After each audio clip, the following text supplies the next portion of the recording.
अब साकेत की दिल्ली की एक कोर्ट ने 36 विदेशी नागरिकों को, फॉरेन नेशनल्स को, जो तबलीगी जमात का जो इवेंट मार्च में निजामुद्दीन मरकज में हुआ था, उनको एक्विट कर दिया और सारे चार्जेस से बरी कर दिया। ये जब कोविड-19 का मामला शुरू हुआ तो कुछ मोटिवेटेड मीडिया चैनल्स ने एक माहौल बना दिया कि जैसे तबलीगी जमात ने देश में कोरोना फैला दिया हो। आज कोरोना के केसेस 1 करोड़ के पास पहुंच गए हैं, तकरीबन 1.5 लाख डेथ हो चुकी हैं। कोई बता सकता है कि इसमें से कितने तबलीगी जमात ने फैलाए? वो हार्ड नंबर है, या हम पोस्ट ट्रुथ एरा में रहते हैं जिसमें ट्रुथ और फैक्ट इररेलेवेंट हैं, मिथ और प्रोपेगेंडा जो है वो हमारे जीवन की रियलिटी बन गई है।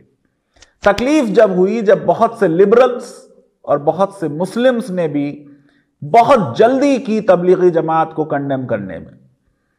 मैं कोई रिलीजियस आदमी नहीं हूं, मैं किसी रिलीजन में इस तरीके से कि उसको प्रीच किया जाए पर्सनली अपने जाती तौर पर बिलीव नहीं करता, लेकिन लोगों का राइट है। आर्टिकल 25 कहता है right to profess, practice and propagate religion, fundamental right है। भारत के नागरिकों का नहीं, विदेशियों का भी नागरिक राइट है। तो जो लोग करना चाहते हैं वो करें। अब इसमें यह बात देखिए जरा कि जिस तरीके से मीडिया का मिसयूज हुआ और इतने विदेशी, यानी सिर्फ दिल्ली में 955 फॉरेनर्स अरेस्ट किए गए, डिटेंशन में रखे गए। उसमें से 911 जो हैं वो प्ली बार्गेन लेके जुलाई अगस्त में बाहर गए। इनमें से जो 44 लोग थे उन्होंने कहा नहीं, हम प्ली बार्गेन नहीं लेंगे, क्योंकि प्ली बार्गेन में आप एक्सेप्ट करते हैं अपना जुर्म और फिर आपको छोड़ा जाता है। उनका नहीं, हम ट्रायल फेस करेंगे।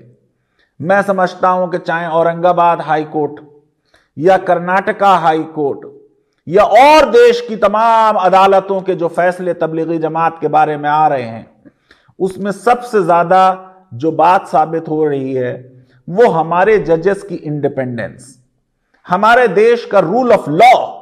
मीडिया कुछ भी कहे, पॉलिटिकल लीडर्स किसी भी तरह के ट्वीट करते रहें, लेकिन जब क्रिमिनल केस अदालत में जाता है तो हार्ड एविडेंस पे देखा जाता है कि जुर्म हुआ है या नहीं हुआ। और ये कोर्ट आफ्टर कोर्ट एक ही तरह के ऑर्डर्स आ रहे हैं कि इसमें पुलिस ने मिसयूज किया है पावर्स का, गलत तरीके से लोगों को डिटेन किया है। यानी हाई कोर्ट्स कह रही हैं कि भाई ये खुद निगेटिव है, इन्होंने स्प्रेड कैसे कर दिया। मैं ये समझता हूं कि हमने जो विदेशों से अपने रिलेशंस थे उनको खराब किया है। आप सोचिए कि ये मीडिया वाले नहीं समझते कि freedom of speech and expression की एक रेस्ट्रिक्शन आर्टिकल 19 क्लॉज 2 में है, friendly relations with foreign countries. ये फॉरेन नेशन से हमारे रिलेशंस मीडिया ने खराब कराए। तबलीगी जमात में स्प्रेड नहीं किया जा रहा था, वहां कोई इवेंट नहीं था, उनका साल भर का एक रूटीन है।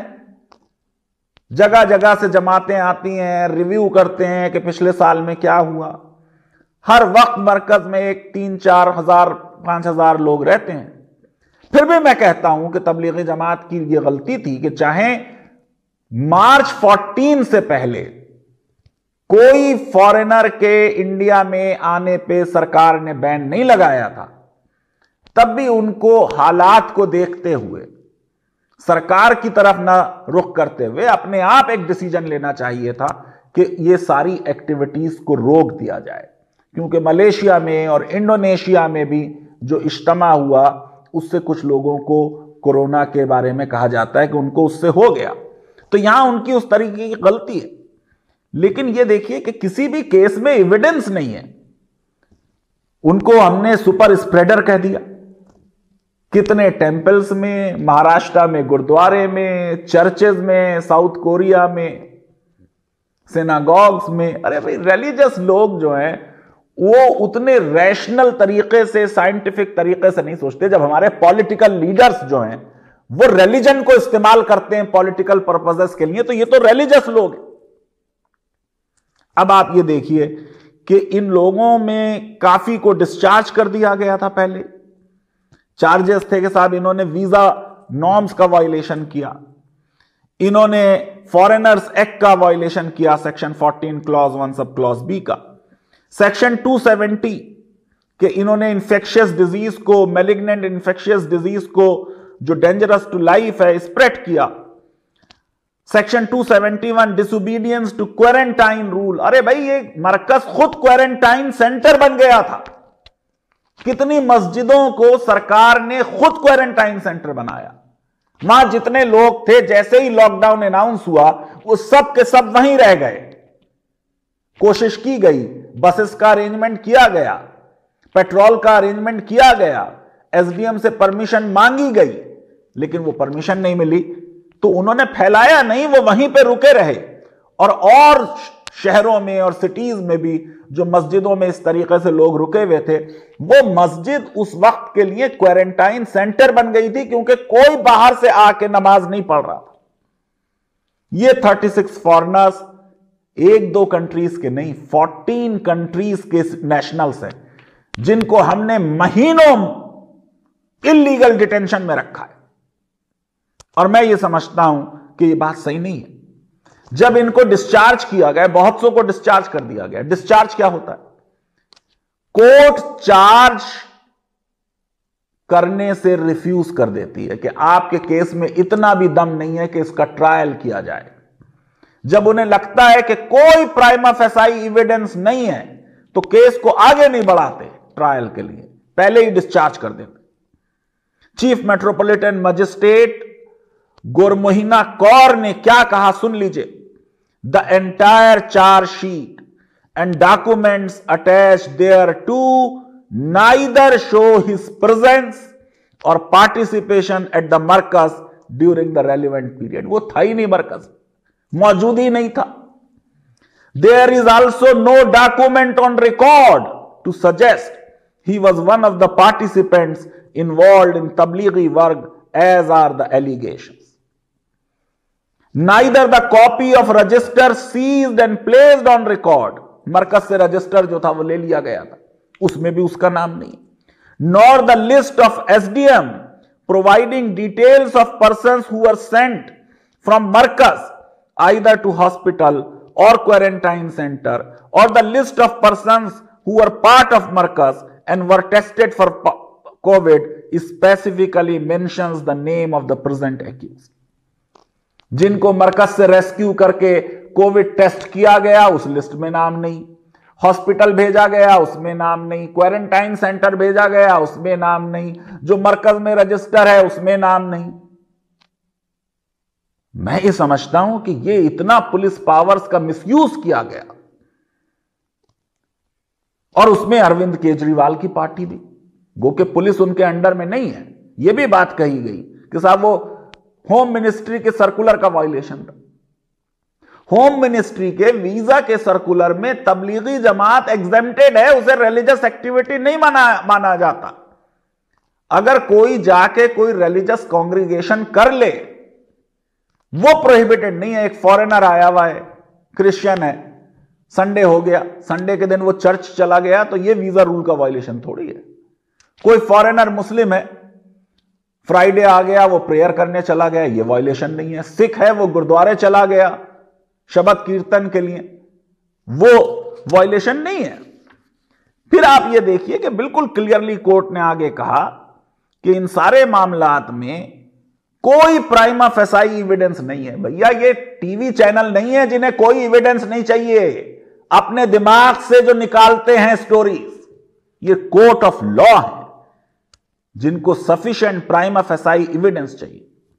तबलीगी जमात के बारे में मैंने कई वीडियोस बनाए, मैंने बताया कि ये लोगों को, मुसलमानों को ही नमाज पढ़ना, रोजा रखना सिखाते हैं। ये कन्वर्जन नहीं करते, कोई रिलीजियस कन्वर्जन तबलीगी जमात नहीं करती।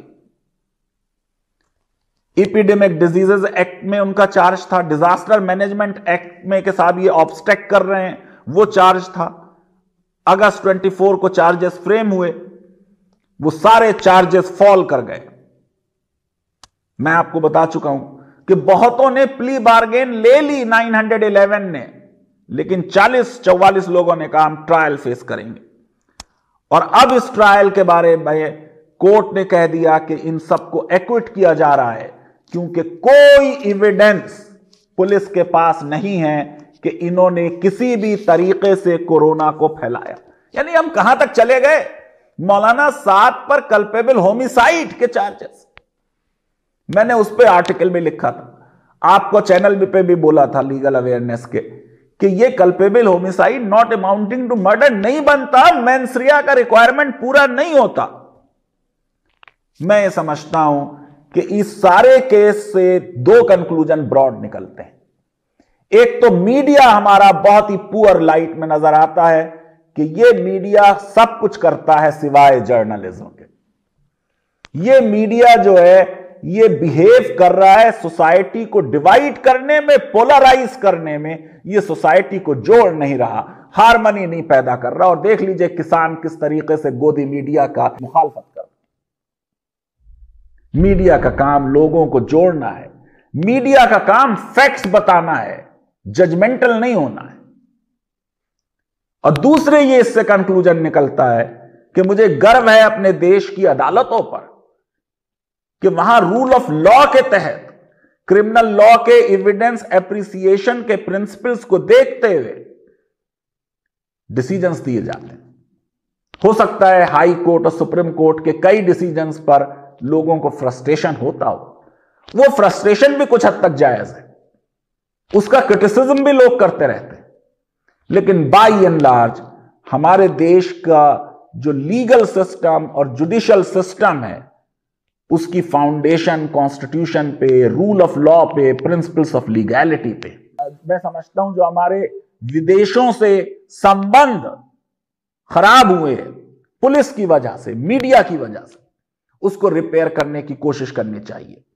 और फ्यूचर में कभी भी इस तरीके की किसी चीज को पोलराइज नहीं करना चाहिए, लोगों को रेडिक्यूल नहीं करना चाहिए, बेसलेस एलिगेशंस नहीं लगाने चाहिए। ये फॉरेनर्स अब एक्विट होके जा रहे हैं, उनकी बात सच साबित हो गई, हमारी पुलिस की और मीडिया की थ्योरी टोटली रॉन्ग साबित हो गई।